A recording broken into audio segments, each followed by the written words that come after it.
So you may know that recently I've been writing and doing videos on someone BBC Newsnight refers to as an immigration researcher and Sky News calls a migration expert. That is Zoe Gardner. But to a lot of people, Zoe Gardner seems to be promoting open borders, seems to have, at the very least, extremely liberal ideas about asylum, and she's often on TV.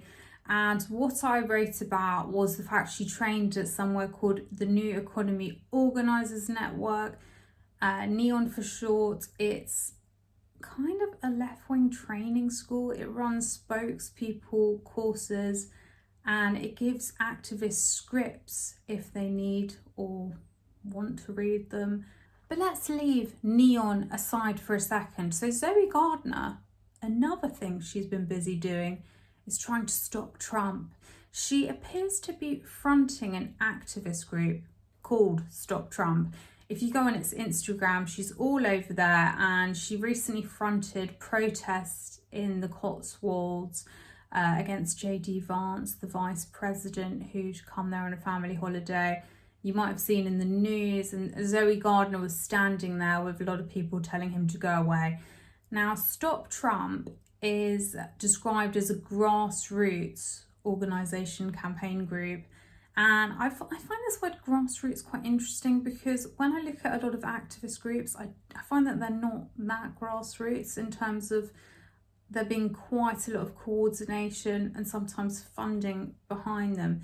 Now, what I find interesting about Stop Trump is that 2 days ago, it held a banner making session.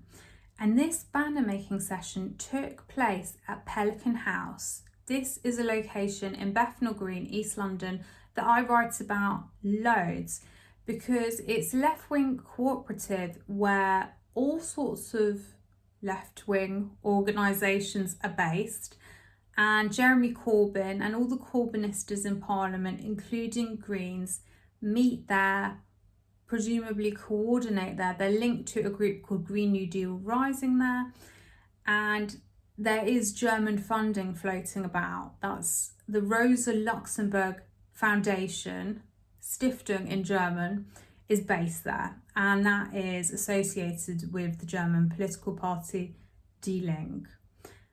So this banner making session for Stop Trump was taking place there.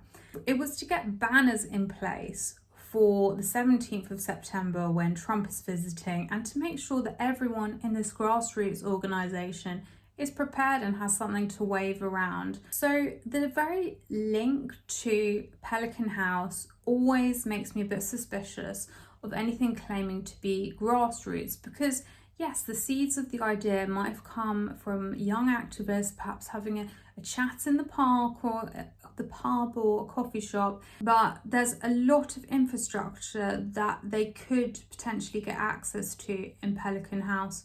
One of the most sophisticated organisations there is called the Common Knowledge.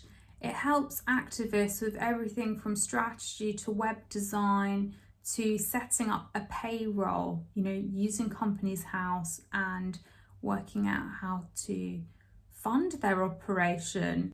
And to come in a round circle, it's interesting that the Common Knowledge was the organisation that designed the website for NEON. To reiterate, that is where Zoe Gardner received training from. In my experience, it's just such an incestuous, self-promoting circle, left-wing activism. They have to make unpopular ideas look popular, and that requires setting up masses of groups and trying to make them look separate from each other to create the impression of a chorus supporting them. So that's what I tend to expect when I see grassroots activist groups. Anyway, if you want to find out more, I've done a whole Substack article on Stop Trump and I'll paste it below this video.